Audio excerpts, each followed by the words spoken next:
welcome Karl Davidson. Karl runs the Cash Flow Club here in Ireland, and now he's moved over to warmer climes over in sunny Portugal. So, but he still has a toe in Ireland.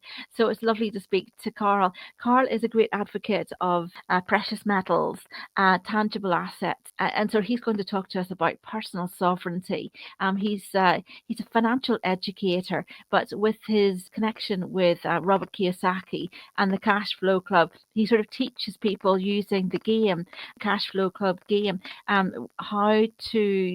how to go about sort of management of assets, and just to give people sort of a walk through, sort of like, well, what will happen if we do this, so he's got a very great experience with regards to electrical engineering. He was very high ranking there. Now, Karl has a very he's got a gorgeous wife, and a very very very gorgeous baby girl, and another one on the way. So his hands are full. But look, very welcome, Karl. Lovely to speak to you.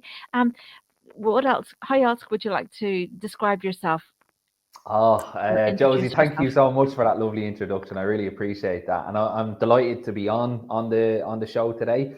I'm delighted to give a lot of value to the listeners as well. How else would I like to be described? Wow, that'd be like something that you'd see on a tombstone or something, wouldn't it? I'm a big helper. I think by heart, I'm a massive, massive helper. I will help the people that want to be helped.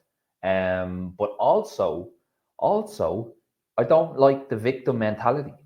I don't like that whole like if you're going to play the victim, play the victim. But if you're around my circle, if you're on my table, I will make sure that you eat. I will educate you in ways that will create the jiggle in you, and you will get you might question your belief systems and all that sort of stuff, but you will become prosperous, because that's just what I've been becoming these last number of years, is prosperous, abundant, blessed, grateful, and that's a fact. Ask my clients, ask my previous clients, ask my present clients, they're the ones that are with me. I pour into them. And when we're at the table, when we're sitting around, I want to make sure that I want to take them on an abundant journey.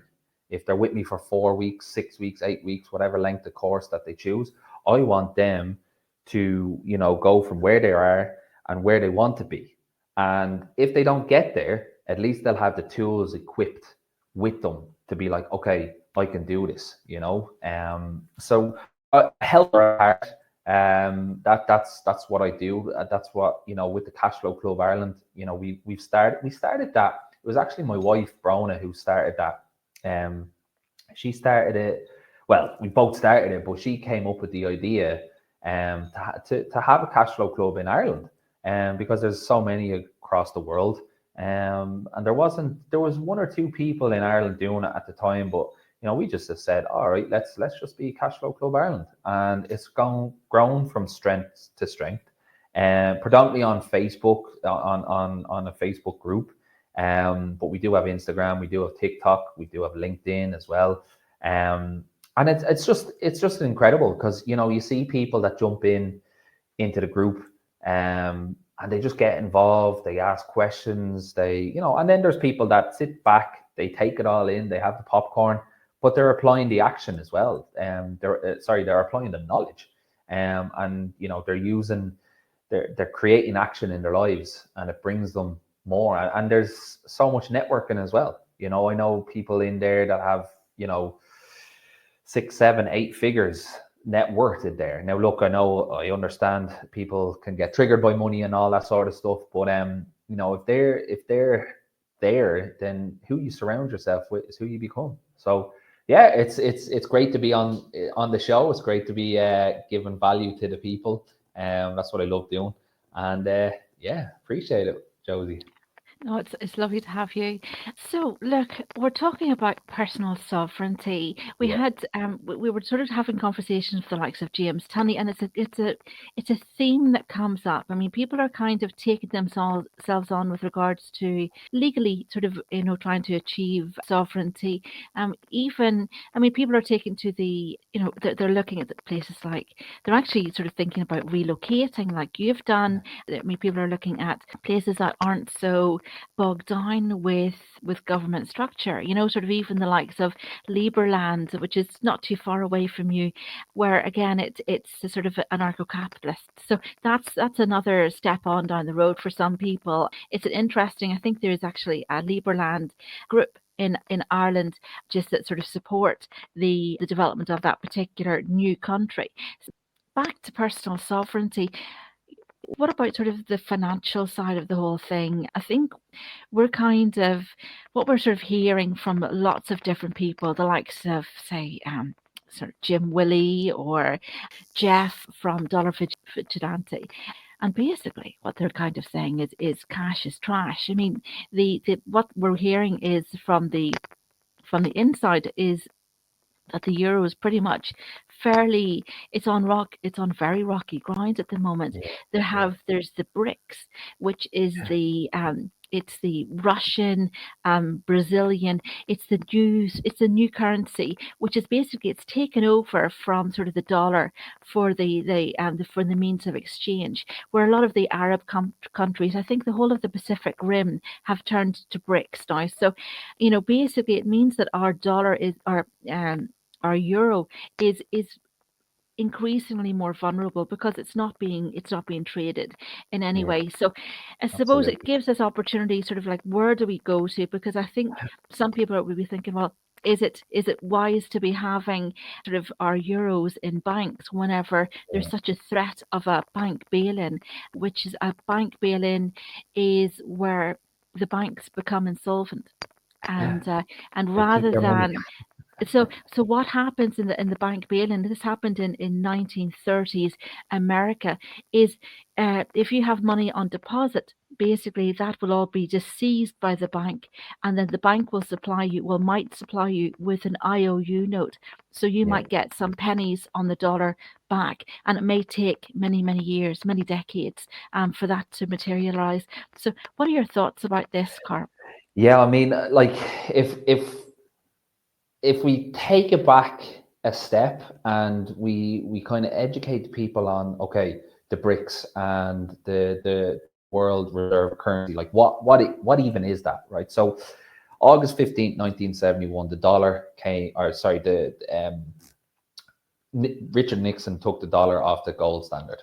So what happens then is basically the dollar can be printed into oblivion. Um, and people don't really realize that. They don't know that their money. Now, when we focus on the dollar, a lot of people are, oh, that's America and stuff. We're in Ireland, we're in Europe. It's like, well, America is the as they say, the greatest country in the world. They're the ones that when they took the dollar off the gold standard, they also made the dollar the world's reserve currency. And if we have a bad dollar, we have a bad euro. Now, I know if you look at the graphs and stuff like that, and that might be a bit contradictory, but what happens when the dollar decreases in value, our goods go up in price.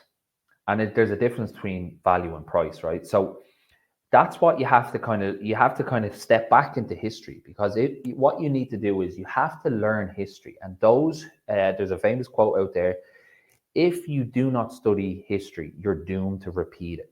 So you need to know your history, and especially when it comes to the financial side. The Bretton Woods Agreement. All of that sort of stuff, 1930s, all of that, when there was bank bail-ins and stuff like that. That could potentially happen in the future. In fact, I'm not a betting man, but these days you can barely take out more than €1,000 from your bank without giving them 5 days notice, because they don't have the money in the bank account. They don't have the money in the banks. And what's even worse is that a lot of these banks are going cashless, which I'm putting in inverted commas for the listeners. Cashless means that you can't even deposit cash into a bank. So it's a really weird transitional period that we're in now. In 2023, we've got about 7 years until the Klaus Schwab and the WEF talk about you'll own nothing and be happy, So this is why I double down on tangible assets, So if you look at what's happening with the BRICS side, is that people, I used to live in China for 2 years, and I walked into a bank in China and saw gold bars in a glass case, in behind the teller, in behind, at the sides of the walls. And I was like, wow, when you have these rising countries, people tend to follow that more so than the ones that have been the dominant country in the last number of years. There's also a quote out there where the wolf on top of the hill isn't as hungry as the wolf climbing the hill, and that's what we're seeing now. Will we see a gold-backed currency in the future? Who knows? But these elites are going to do whatever they can to take away your sovereignty, to take away your control, and that's important to realize as well. And that's why, I was recently at a Robert Kiyosaki event a couple of weeks back in Stuttgart, Germany. And he said, and it's something that we've been doing since 2018, right? So just before the whole world went into a shit show, excuse my language, but, just before that 2019 virus that spread across the world. And I was in China at the time in 2019 when I saw the first reports of it as well. So anyway, I've got my own views on that. But, Robert Kiyosaki was talking about getting yourself back onto the gold standard. Why? Because it means that, and for your listeners, I'm holding up 2 ounces of coins, just 2 ounce, 1 ounce silver eagle, and another ounce silver eagle in my left and right hand. So you'll hear the click there, right? So what happens when, our cash is trash and it cannot bring us the price of the goods? Well, what's going to happen is that they're going to bring in the CBDCs, and that brings in a new level of control, right? But what happens if you have the option of using your precious metals as going back into, bartering, saying, okay, you go down to your mechanic, you've got a flat tire, let's say it costs €30 to get fixed. But we're 7 years now in the future, at 2030, when the CBDs are well in full swing, and you go into the mechanic and you say, here, look, I've got an ounce of silver here, whatever price it's at in 7 years' time, or I've a half ounce of silver, I've got like 1/10 of an ounce or whatever, and you say, right, I'm going to use that because I don't want to partake in the CBDCs, or I don't want the government to track what I'm buying and stuff like that. So it's very powerful to have that other option. And that's what the rich and these big elites do, is that they have the option to basically have their own monetary system. And that's what personal sovereignty really means, is like, okay, you can get caught up in the economy with the government, and you can, use the cash that they print into oblivion, which is pretty much trash. And you can follow what they say.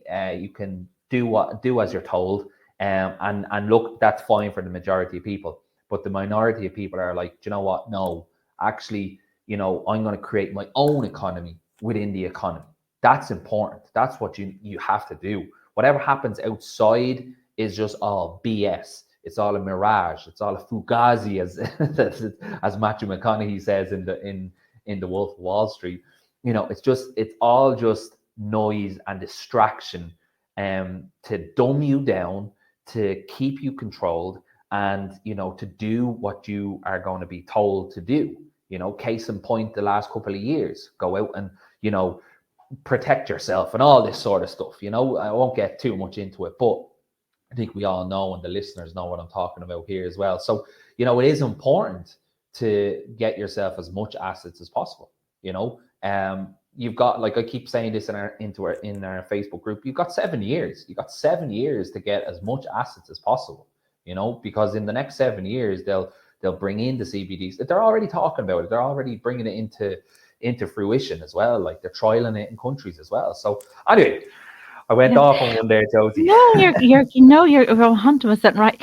we'd mentioned a couple of days ago that, from what I heard, that Australia, which is also known as Australia, Australia, I love that that. yeah, But exactly. I hate that, Um, but yeah, exactly. That they're going cashless. So that's a complete control, and you could see sort of the intrusion into people's private lives, into every aspect. Programmable money, where you can't actually save anything, or that everything is seen, even though everything is seen if you're using your card, but it's just that further step, and the fact that you sort of if you're not, say, if you're not using right speak, that again, again, that's another penalty point. So it's just do you ever watch The Demolition Man? Came out in 1993. Sylvester Stallone, The Demolition Man, right? I recently watched it there a couple of months ago, and I was like, oh my god, that's what it's like now. Because in the film, it's a futuristic film, but he's cursing, and there's these like fine machines on the wall, and every time you curse, you get a fine, you get a penalty, right, and you have to pay for it. And he's there like cursing into it because he wants to use the fines as tissue for when he goes to the toilet. But I was just there thinking to myself, that's what's happening right now.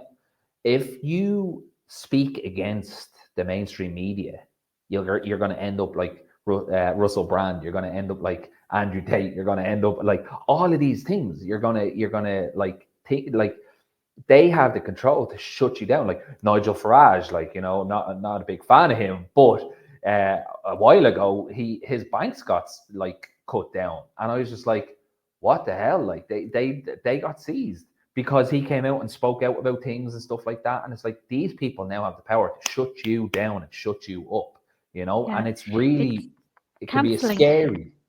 Exactly. Actually, there was a newspaper a community newspaper in England there, and it just so happened that the guys that run the show they're lovely people, really nice. Actually, I was dealing with them. They had a family member that was sick in hospital, so that they weren't really on the ball, and I think there was somebody had put in an article, and they actually didn't check it, and they just put it in, and literally there was a couple of people just went on the berserk, because it was like, how dare they, and put something into their own newspaper.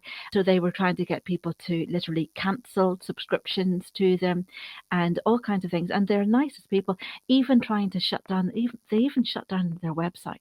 So I mean, that's, yeah, extremist cancel culture, from, it's like a histrionic kind of an attitude. So, but I mean, there's a lot going on there. I mean, we were talking about the gold price and so forth. I mean, whenever, if you go back to sort of the 1930s, the Hiltons, I think they were kind of, they came from nowhere, but they had been cautious, and they had been stacking away at their silver like smart little bunnies, and Yeah. so they actually started the Hilton Hotel Group because of savvy silver stacking and investments.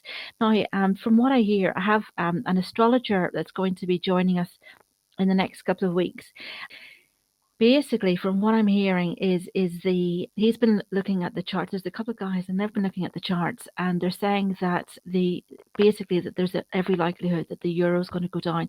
The dollar will collapse, but the euro is going to go down first. Um, and they're saying that it's either, at the moment, it's neck and neck. Whether is Germany going to fall first, or is it England? And they're saying Yeah. possibly England. So I mean, we're not talking down the road. We're not talking sort of 5 years down the road. We're talking pretty, you know, sort of a wee bit more sort of closer to on the shorter term. So Yeah. so these are different things that people have to look at, but also even the likes of the control of I mean, all of these different markets are controlled. So a lot of Exactly. it is, it's all pumped and dumped and everything like Yeah. that. So Yeah. I mean, It's it's you know, it's your really crypto values, your bullion, everything is controlled. yeah, yeah, and that's something that you have to watch, and I think for me, I'm grateful because, I have an electrical engineering degree, and I've worked for, one of the top semiconductor, if not the top semiconductor company in the world, working on the second most advanced machines in the world as well. And when I'm working on these, I'm looking at graphs, I'm looking at trends, I'm looking at, okay, proactive ways of not having the machine break down or anything like that. Try and keep it at its optimum, level.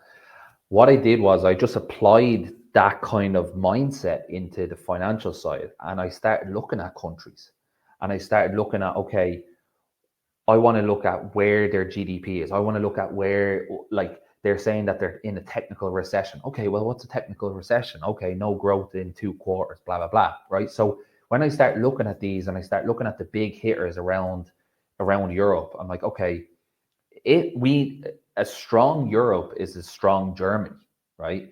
And the UK. And then what comes off Germany is France and Italy.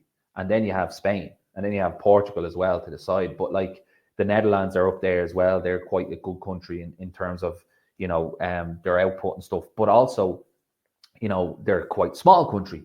So a strong Europe is a strong Germany. So if you look at what's happening in Europe now, you look at what's happening in Germany, so many people complain about inflation. Same in the UK. We got to be careful. If you're living in Ireland, you got to be careful because we're in between two of the biggest nations in the world, historically and presently. We've got America to our left, depending on where you're looking at on a map, or right. We've got the United States of America, and then we've got the UK. And what happens in America, right? You gotta also focus what happens in America. You gotta look at the trends of what happens in America, right? We see. I did a prediction, and now I'm not one for predictions either, but I did like a 25 bullet point prediction in my Facebook group in the Cashflow Club Ireland back in November 2020, right? And I predicted that crime rates are going to go up. I predicted that, millions of people are going to take the vaccine. I predicted that, there's so many predictions in there. And a funny one, I predicted that the name Gary is going to, not many people are going to have the name Gary in future years. But anyway, that's a little funny one. You look at the likes of South Africa and Nigeria, they're going to be a massive, massive engine of Africa as well. Like hydrogen prices are going to rise, excuse the pun, but they will with new cars that are coming in as well. Precious metals are going to rise as well. And there's so many predictions that I put in there. House prices, the supply of houses is not going to change in Ireland, but that's global as well. So I put in the predictions there because when you study the history and you study the different countries, then you're able to, okay, they say past performance doesn't dictate future performance, but it's a damn good indicator to go off as well, if that makes sense. So for me, when I'm looking at all of that sort of stuff, you gotta look at what's happening in the countries and seeing who are the puppets, and then what's happening there, and how can I benefit from crises? How can I benefit from upswings in the markets as well? So it's very, very important to study the countries and study what's happening, politically as well. You look at politics, and I don't really like getting political either, but you look at the Netherlands just now, they voted in what's supposedly a far right person. Italy have a far right person. So we're kind of swinging back now. But what's interestingly going to happen in Ireland is that the next government, more than likely, are going to be probably left wing. Some people even say quite far left as well. So we're going to go the other way, which is really kind of interesting when you have other countries that are going the other way. It's a really interesting mix of what's going on in the world. But again, that is all white noise. You got to create your economy within your economy as well. If that makes sense, Josie.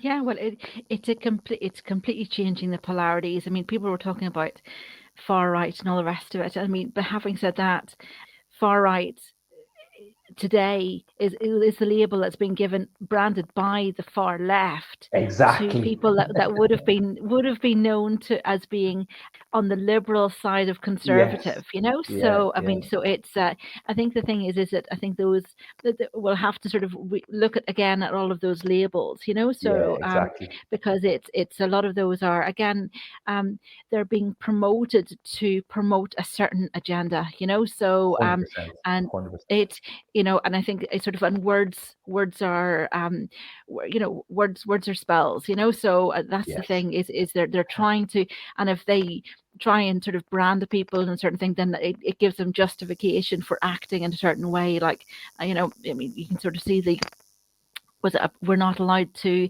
apparently we're not allowed to protest anymore, we're not within Yeah. a mile or a kilometer of the Doyle, sort of, and Yeah. even though Yeah. they're meant to be our representatives, so it's Yeah. that Yeah. kind of irony, it's that kind of sort of dystopia, and there's no justification for them Yeah. doing what they were doing, so, Yeah. and Exactly. that's sort of becoming even more evident. But I mean, one of the things that Jim Willie had highlighted was this hyperinflation. He says that Mm.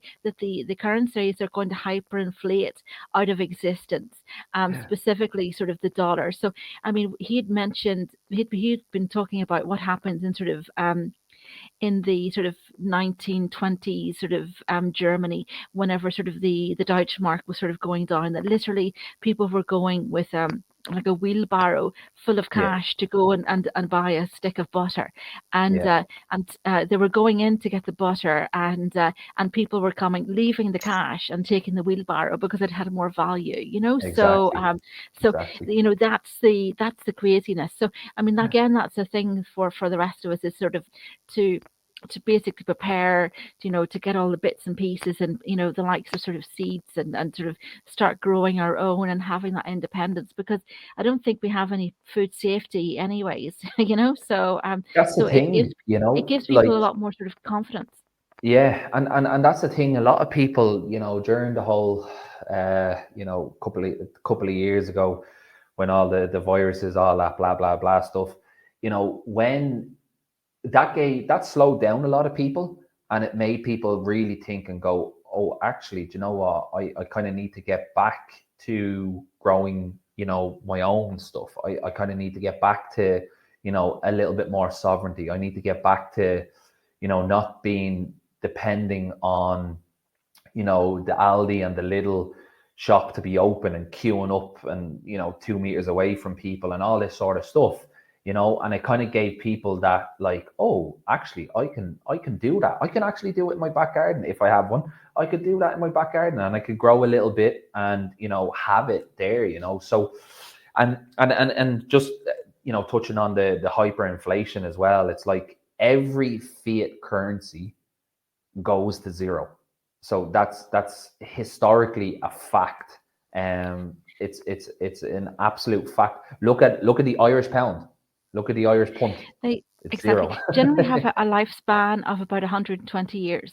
Exactly. And that's what we're seeing now with the euro. What we're actually really seeing, folks, is the breakdown of a complete and utter dominant civilization. So we had the Roman Empire, we had the Ottoman Empire, we had the Hungarian Austrian Empire, we had the British Empire, we're having the American Empire, right? But what we're seeing now is the cracks forming, and things are just going to shift, and they're going to shift whatever way the the majority go. Like, no one really knows where it's going to shift, but there is some people that know. There is some people that are making the rules, that are, they're pulling the strings, for Yeah. sure. Well, you know this has been planned a long way out. I mean, I've been sort of listening to the likes of Aldous Huxley, and sort of in Brave New World, and he was talking about this, um, and even the likes of C.S. Lewis, he was talking about sort of yeah. the abolition of man and all of the rest of this 100 years ago. So, and literally, we're sort of slow walking into this. I mean, Jeff Berwick, also that's from Dollar Vigilante. He wrote a book. It was a controlled demolition of the United States. So, and Yeah. which basically breaks this all down. And he wrote it again, sort of maybe 5 or 6 years ago. And basically, of course, he's always on the ball, and he was able to sort of to tie the whole thing down. So yeah, it is. I mean, we're looking at all of these dystopian novels. Like we had the barrister and Professor James Tunney on, and he was discussing sort of dystopia, and literally, like you're saying, is he was able to be very definitive in terms of sort of where he thinks things are going, and it's quite alarming. But the disturbing thing is he's always very accurate, So so it's just okay. Well, what can we put into place to minimise our exposure to this? So Yeah. and that's why sort of what you're doing is kind of so important. So I mean, one of the things just we were going to sort of mention sort of to people where to get the likes of bullion. Now, bearing in mind, from what I gather, the European government, and I think maybe the Irish government, were trying to outlaw the use of bullion for transactional sales. Sort of, I suppose, because they don't get their pound of flesh out of it. Exactly. So because it can be done without them. So Yeah. but again, the likes of uh, Jeff Berwick and Jim Willie, he says, look, in a few years' time, he's expecting people to be able to buy houses for 30 pieces of silver.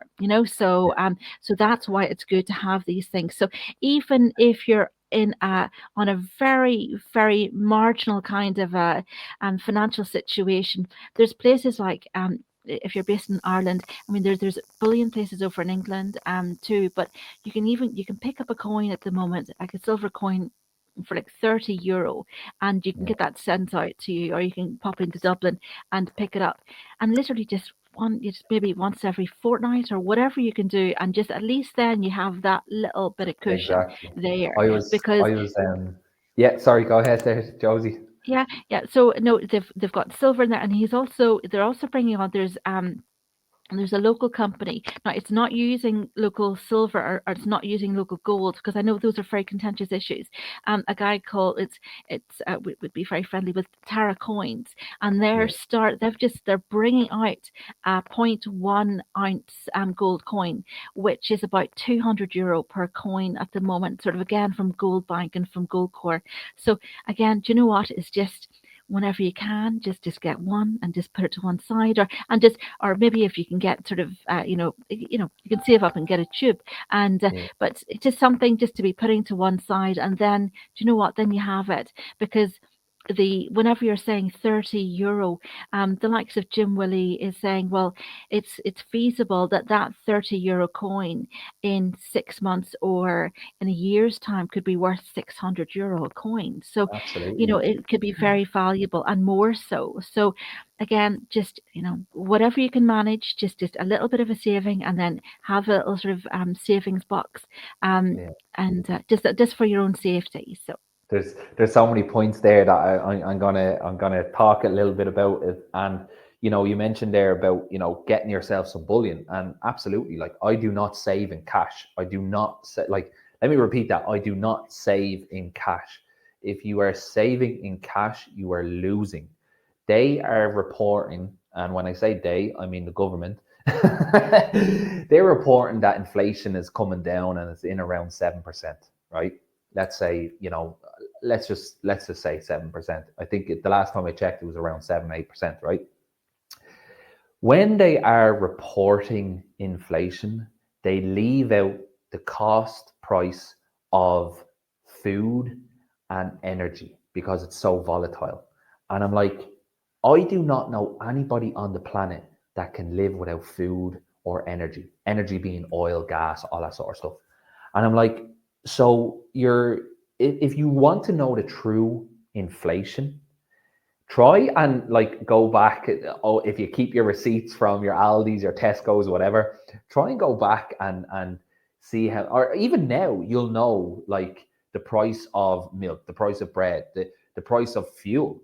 Like, if it's gone up more than 7%, that's the true inflation, because that's what you're using. You're buying food and you're using the energy, you're using the oil and all that sort of stuff. Like, yeah, okay, you might pay €150 for a pair of shoes in a couple of years ago, they were maybe €130. So like you gotta really kind of focus when they say something. You gotta question it, and you gotta go, okay, I'm gonna do my own little research, the DYOR, do your own due diligence, and look into it. Like, don't take everything, including what I say, including what everyone says. Don't take everything as absolute fact. You have to question it, and that's something that when Robert Kiyosaki was on stage, he said you got to be standing on the edge of the coin. So I'm holding up, an ounce of silver here, and you got to be standing at the edge of the coin, and you got to be able to look down on one side, and look down on the other side, and see both sides of the argument, see both sides of the debate, and come up with your own decision.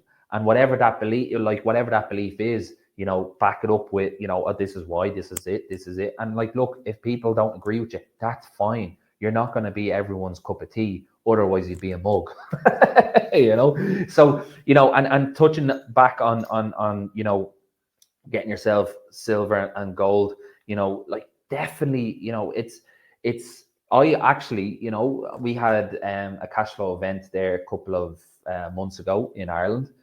One of the participants, who's affiliated with a gold and silver company as well, like myself, she actually paid for her ticket in silver.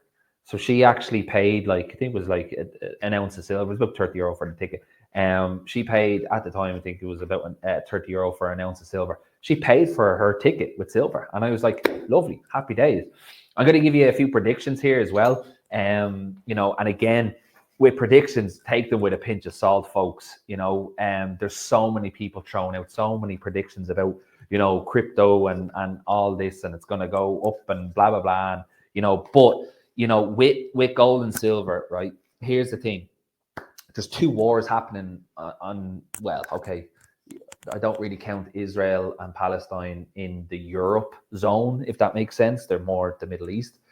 But there's two wars going on really close together. And if you want to believe they're a war, believe they're a war. If you don't, and you want to think that there's something else happening, then believe that too. But you got Ukraine and Russia, and you've got Israel and Palestine happening right now, right? When the economies are bad, wars happen.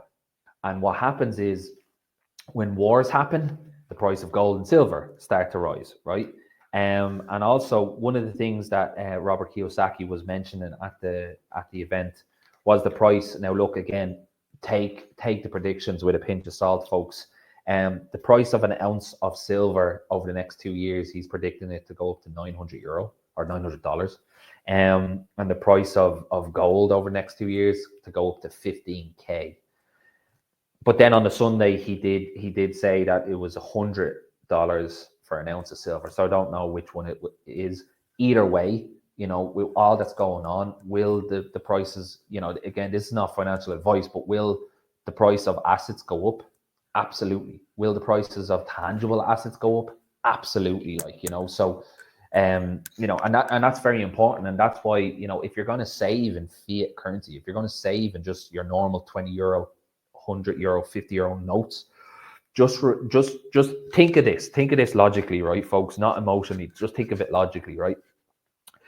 For example, you're in 2023 right now, and you've got let's say 250 grand, right? You've got 250 grand. That can buy you a decent house, one decent house, let's say in the suburbs of Dublin, right? Maybe a 3-bed semi-detached house, right? So 250 grand, that can buy you 3-bed semi-detached house in a suburb of Dublin, right? So let's say you have 250 grand, boom, there you go. I'm going to hand over the 250 grand. I get one house for it, right? If you were to have €250,000 or pounds, whatever, back in the 1970s, how many houses could you get? You could probably get, I know people that bought houses for 40 grand. So let's just say 50 grand, you could buy a house, right? At least back in the 1970s, you could get 5 houses, right, for that. Now, what makes you think that in 50 years' time, your 250 grand that you have now is going to be, you're going to be able to buy more houses with 250 grand that you have now? If you were to keep 250 grand in your bank account now, and he said, you know what, no, in 50 years time it's going to be worth more, I'm going to be able to buy 5 houses, that is not the same as the past. And in order for that to happen, in order for our purchasing power to come down, so we get more bang for our buck, something drastic has to happen, you know. And that could be a world war. That could be massive amount of, massive war. That could be whatever, it could be another whatever pandemic or whatever you want to whatever you want to call them, all that sort of stuff. But that, you have to think of it logically. Your 250 grand now will not have the same purchasing power in 50 years time, just like it doesn't have the same purchasing power 50 years ago. So that's why I do not save, and I don't recommend saving. But if you want to, put your money into a pension and do all that, fine, do it, but just have your toes and fingers crossed that your pension is going to be there, when you retire, when you're 75 or 80, because the governments are going to put up the retirement age for sure, because they want to get more money out of the working person and more tax and all that sort of stuff. Who remembers the USC that they brought in just after the financial crash of 0809? They still have the USC. Oh no, we're only going to bring it in as a temporary measure. Oh, it's still there. So Yeah. they'll Yeah, well, people's pensions are kind of dependent on the stock exchange, and we kind of know that there's nothing but air that's holding up the stock exchange. In fact, and that's been the way that it has for the last couple of years. And a lot of the big investors they've gone. They're out of there. Sort of from what I'm hearing, I suppose, without alarming anybody, I'm not going to say, but if you want to go and take a look at those different guys that I've sort of mentioned already, that they'll make it fairly clear that that there's nothing holding those pension schemes but air. So yeah, make your choices accordingly, I suppose. I and I suppose think with regards that's to sort of the financial situation.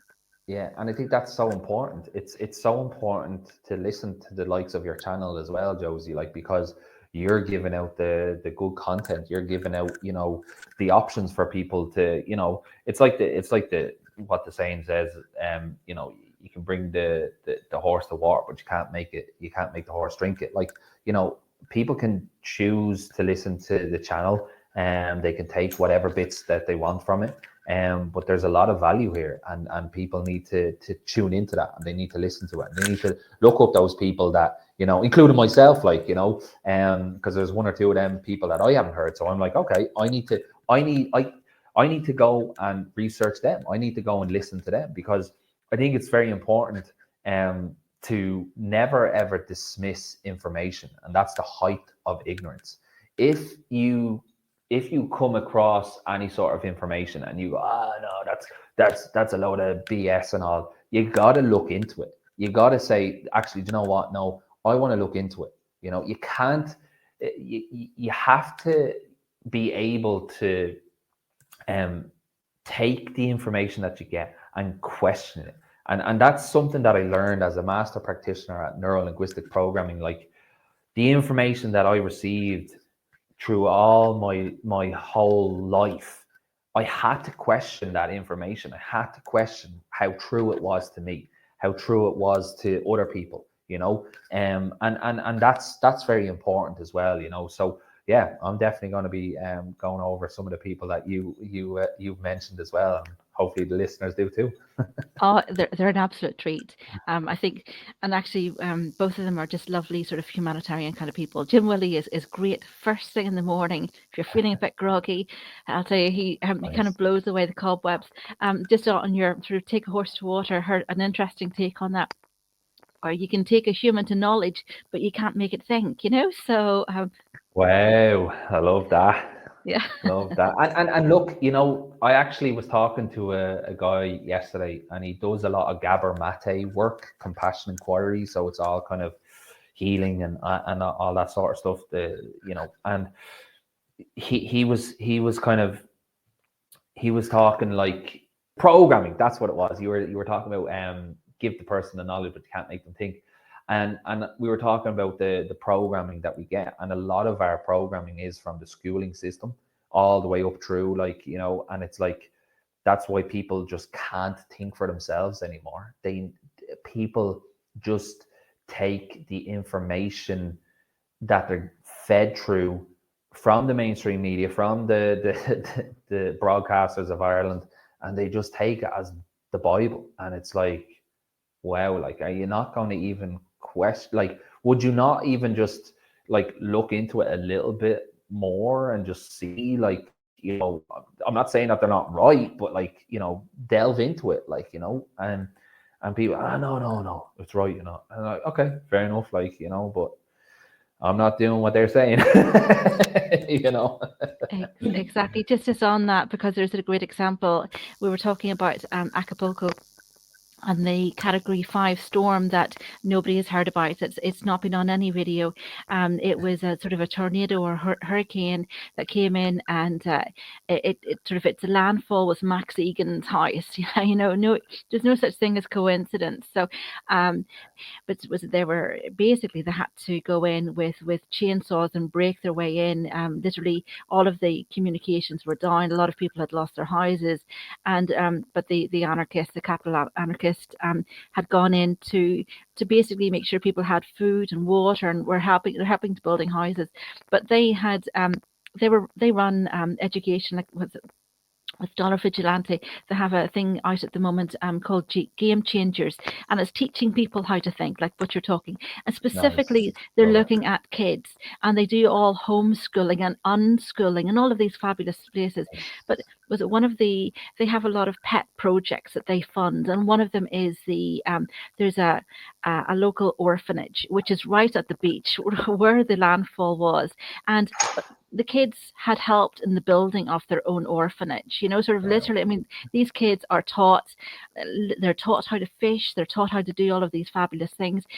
They were fortunate that their building wasn't damaged, but they were actually preparing food and taking the food out to feed the rest of the people in the community that were without food. This is how, these are children that are maybe 7 or 8 years old, maybe and older, and because they've been gone through the unskilling process and sort of learning how to do things for themselves through the likes of these game changer events, that this is how much of a contribution these children are to the rest of society. I mean, it's incredible. That's But I mean, powerful. Yeah, that's powerful. it's really powerful. Yeah. Nice. Love it. Love it. Yeah. Okay, so look, thank you so much, Karl. Is there anything, any final thoughts that you'd like to leave us with? Wow. Final thoughts. Buy assets. I think I'm gonna make a T-shirt and it's just gonna have like buy assets on it. Buy assets, question things, and go live your life, if that makes sense. Yeah, and yeah, that's pretty much it, really. Like, educate yourselves. Educate. Keep learning, keep growing, and watch what happens over the next kind of couple of years. Not only to the outside, but yourself, when you start educating yourself, the confidence that you get, the circles that you change, and yeah, it's an incredible journey. The people that you meet, like yourself, Josie, incredible people doing incredible things. So yeah, appreciate it. Thank you so much, Josie. I really do. That's lovely. Look, thank you very much, Karl.